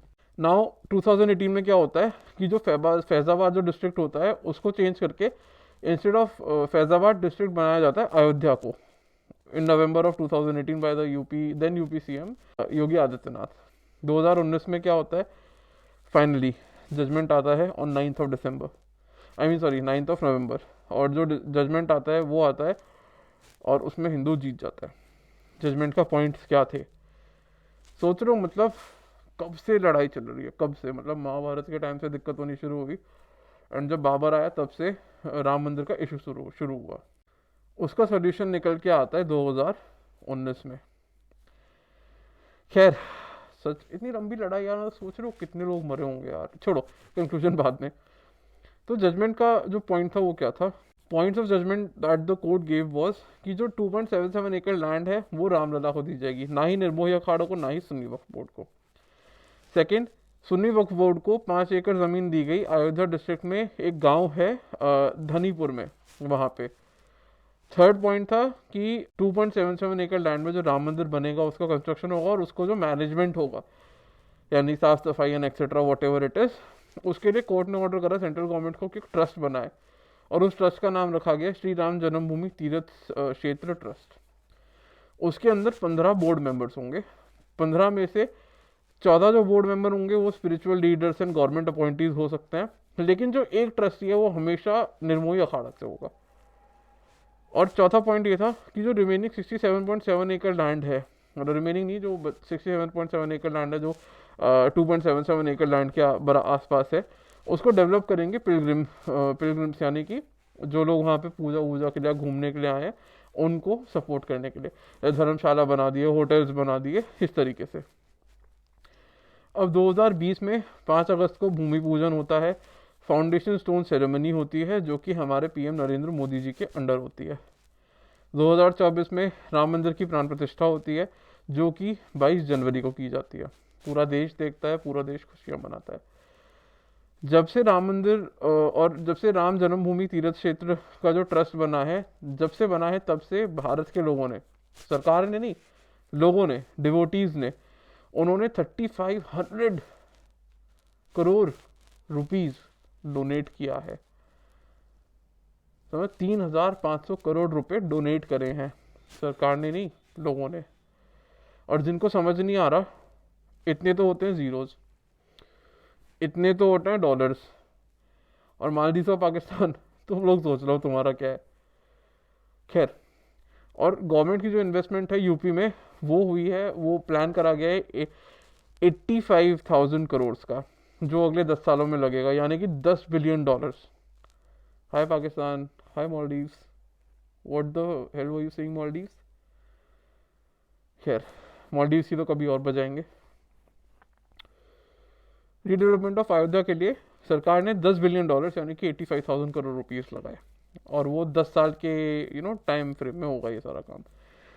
Ram Mandir का जो इनॉग्रेशन है, it was said that it will give a big boost to the temple town, and क्योंकि वहाँ पे फिर एयरपोर्ट बना, ट्रेन स्टेशन बनेंगे, और वहाँ पे होटल्स बनेंगे, रिजॉर्ट्स बनेंगे, इंफ्रास्ट्रक्चर बनेगा, multiple things were said which is happening. ठीक है, अब क्या है कि जो टूरिस्ट, अब इफेक्ट क्या हुआ, जो टूरिस्ट का जो फुटफॉल था डिस्ट्रिक्ट में, अयोध्या डिस्ट्रिक्ट में, वो 2021 से 22 में तो था ओनली 0.6 करोड़, वो बढ़ के 2022 से 23 में हुआ 2.3 करोड़। और राम मंदिर के बनने से पहले 2023 से 2024 के बीच में, अभी मार्च है, अराउंड 8 करोड़ लोग ऑलरेडी विजिट कर चुके हैं। 6 करोड़ अकेले 2023 में गए थे, इतने सारे लोग गए थे। अब इतने सारे लोग जा रहे हैं तो वहाँ पे इकोनॉमी भी बढ़ेगी, पैसा भी लोग खर्च करेंगे, है ना। और राम मंदिर जो खत्म होगा, उसका कंस्ट्रक्शन वो खत्म होगा बाय दिसंबर 2024। बहुत लंबी कहानी थी। इतनी लंबी कहानी, आप सोचो कि 2024 में उसको उसका समापन मिला, एंड जो दिक्कत होनी शुरू हुई थी, मतलब आप सोच सकते हो वो 1526 से शुरू हुई थी। 1526 से आप लगा लो, मतलब अराउंड लो कितने साल, कितने नहीं हो, छोड़ो, let it be. So many people died. अब ये मेरा खुद का पर्सपेक्टिव है अबाउट दिस। जब आपको ये चीज़ पता पड़ गई कि यहाँ पे मंदिर था, पाकिस्तान तो नहीं है ये कि ऐसे ही ब्लास्फेमी के नाम पे आपने लोगों को मार दिया, उनकी प्रॉपर्टी ले ली, उनके मंदिर तोड़ दिए, चर्च तोड़ दिए। बांग्लादेश भी नहीं है ये, भारत है। जब आपको प्रूफ मिल गया, कितना पहले आपको प्रूफ मिल गया था के मोहम्मद जी और बीबी लाल जी के अंडर जो टीम थी, why did it took so many years to finally do justice towards the people of India, towards the Hindus of India, towards Lord Ram. Ramlalla को इतना समय क्यों वेट करवाया, क्या मतलब था उसका? Appeasement politics. मतलब मुझे समझ नहीं आता कि जब ये चीज़ पता पड़ गई कि बाबरी मस्जिद जो है वो बाबर ने तोड़वा के बनवाई है, प्रूफ है, generation to generation pass wisdom है, सब है आपके पास, एंड देन साइंटिफिक प्रूफ भी मिल गया एक्सकवेशन में, and still you guys weighted.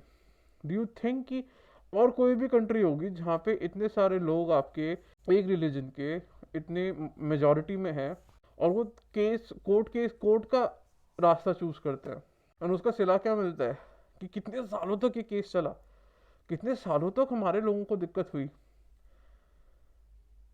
Mulayam Singh Yadav का नाम, सो कॉल्ड मुलायम सिंह यादव, आप अपने लोगों के प्रति मुलायम नहीं थे। कितने लोग मरवा दिया आपने, क्यों? क्योंकि आप कर सकते थे। कोई मतलब नहीं है यार इन चीज़ों का। पाकिस्तान ने तो मंदिर चलो तबाह करे ही करे, 1992 में जब हुआ तबाह करे ही करे आपने। बांग्लादेश ने भी कर दिए। जो देश एग्जिस्ट ही हमारी वजह से करता है वो भी तोड़ रहे हैं, बताओ। तो भाई it's sad, it's very sad. So guys, finally हमारा राम मंदिर तैयार है। This was the whole history of the whole conflict about Ram Mandir and Babri मस्जिद। मेरे हिसाब से जो हुआ बिल्कुल सही हुआ। जो कहते हैं जो आजकल वीडियोस में चल रहे हैं ना, हम अपनी पुश्तों को बताएंगे कि हमारा यहाँ मस्जिद था। एक काम करो, बता लेना, हम अपनी पुश्तों को बताएंगे कि हमारा मंदिर तोड़ के मस्जिद बना था, जिसको फिर हमने सरकारी तरीके से इतने सालों तक लड़ाई करके बाय लॉ वहाँ पे अब मंदिर बनवाया है। बता लेना। और ये तो खैर मनाओ कि हम सिर्फ अपने जो 3-4 मंदिर हैं उन्हीं के लिए बोल रहे हैं। अगर हम ये बोलना शुरू कर दिए ना कि हर मस्जिद के नीचे खोद के देखो, आरएसएस के लीडर ने क्या बोला था, हर मंदिर छोड़ो यार, हर मंदिर की हमें बात नहीं करनी। व्हाट ही मेंट वाज कि अगर हम हर मंदिर की बात करने लगे ना तो हर मस्जिद के नीचे मंदिर मिलेगा। माइनॉरिटी होके सबको परेशान करते हो आप। आपको ये देश इतना कुछ देता है, आपको ये देश ने इतना प्यार दिया, इतना सम्मान दिया। कहाँ आपको इतना प्यार सम्मान मिल रहा है? पाकिस्तान में, अफगानिस्तान में, सऊदी में, दुबई, यूएई, कहाँ मिल रहा है तुम्हें? सऊदी वाले तो तुम्हें तो लड़की भी नहीं देना चाहते अपनी। यहाँ पे तुम्हें प्यार मिलता है, सब मिलता है। And this is how you repay this country, this is how you repay the people of India.